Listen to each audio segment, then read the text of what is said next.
Here's to whiskey kisses, the peaty taste of sin. Greetings, whiskey folk, and welcome back to Drinking Out Loud's exploration of the Dare to Dram Whiskey Advent Calendar 2024. An advent calendar that I put together for one of the private clubs that I belong to here in Victoria, BC. Which, by the way, please do so. Please, if you belong to a private club, put together an advent calendar. It's so much fun. It's a busy time of year, I know, especially in the liquor industry, which I work in. But it's worthwhile doing. It's such a wonderful sense of group exploration and camaraderie, and a great excuse to just spend a little bit of downtime during this busy season and explore some wonderful whiskies. So next up, whiskey number 4, Nothing to See Here. Let's put it in the spotlight. So this is SMWS 53.445. It's a Caol Ila. Perched on Isla's rugged coast, it's celebrated for its endearing smokiness and coastal charm. The Scotch Malt Whisky Society, with a passion for extraordinary single casks, often captures Caol Ila's maritime essence in unique, unrepeatable expressions, each bottling a briny, peated marvel that speaks of sea air and Isla's wild spirit. This is, of course, from Islay in Scotland. It is a single malt Scotch whisky aged for 15 years, distilled on September 24th, 2007. It spent its life in an ex-bourbon hogshead and was finished in an American oak ex-Pedro Jimenez hogshead. A single cask of 271 bottles, released at 56.7% for the Fegil Festival of 2023, with no added colour or chill filtration, as always, for the SMWS. Ah, man. As you know, if you're a regular on this channel, I enjoy a lot of SMWS as part of my job. It's a fantastic independent bottler that I'm really proud to be working with.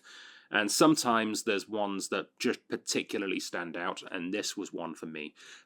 Thoroughly enjoyed this whiskey, and I'm really happy that I get to share another one here with 24 of my close whiskey friends here in Victoria, and with many people here on YouTube.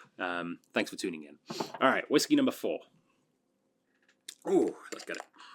A little bit of an exploration today. You can tell the colour, it's got a good amount of that PX influence leached into it.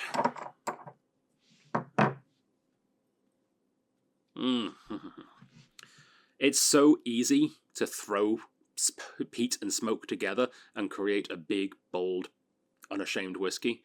It's so hard to make them play nicely. They're such big flavors. It's really difficult to actually get them to integrate properly. And that's one thing that the SMWS, with its finishing cask program, has really done well. There's a lot of whiskies that, have fans, of course, because people really love big, bold flavors here right now in BC. But there's a lot of them that it feels like two whiskies trapped inside a cage fighting to the death. This one feels like it's not a UFC fight. It's more of a rom-com.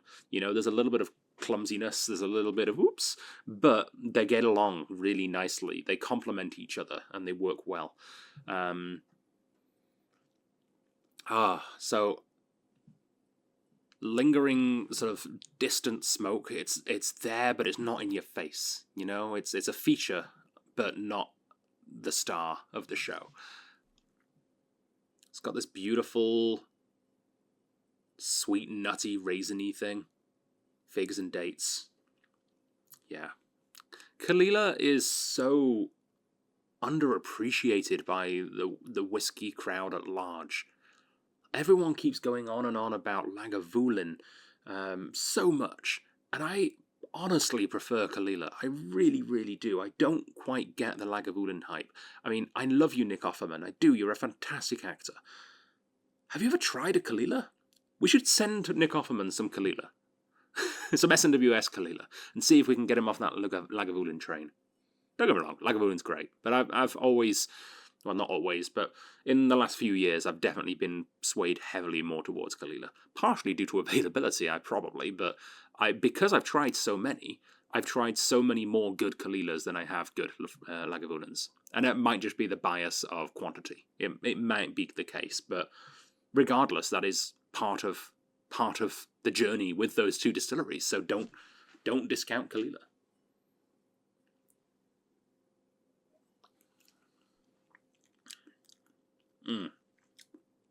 So I remember this one has a rich, interesting, dark fruitiness that isn't quite what you'd get normally with a PX. Like, PX is normally relatively sameish in the influence that it gives, because it's such a potent flavour. This one comes out more as like a concentrated blueberry, or maybe like a Concord grape. You know, it's less of that figs and dates, and a little bit more darker, unique-y kind of berries. Blackcurrants, Ribena, a little herbal vegetalness with that, like a smoky Ribena. Is Ribena a thing in Canada, or Vimto? Vimto, I'm fairly sure I've seen Vimto somewhere. Really big in the Middle East, Vimto. Maybe that's where I've seen it. There's some good Middle Eastern restaurants here in town. But yeah, it's just a stunning whiskey. Hopefully you guys enjoyed it as well. Let us know in the comments for the guys drinking along with me as part of this advent calendar what you think of this whiskey. Did you try it the first time around? Many of you are SMWS members. Do you have as fond memories of this whiskey as I did? It's my first time trying it again since it first released. I'm still as impressed as I was back then, I have to say. And for those of you who aren't able to join in with us, what's your favourite Caol Ila? Give us your impressions. Have you had a Caol Ila before? Is there anyone out there who's a big fan of Islay whiskies who's never had a Caol Ila? Let us know in the comments, and hopefully some of the viewers will give you some recommendations of Caol Ilas to start from that might be available in your area. Yeah, lovely whiskey, lovely distillery. I'm going to enjoy the rest of this. I'll see you on the next video. December 5th is just around the corner. Slasher. Find your way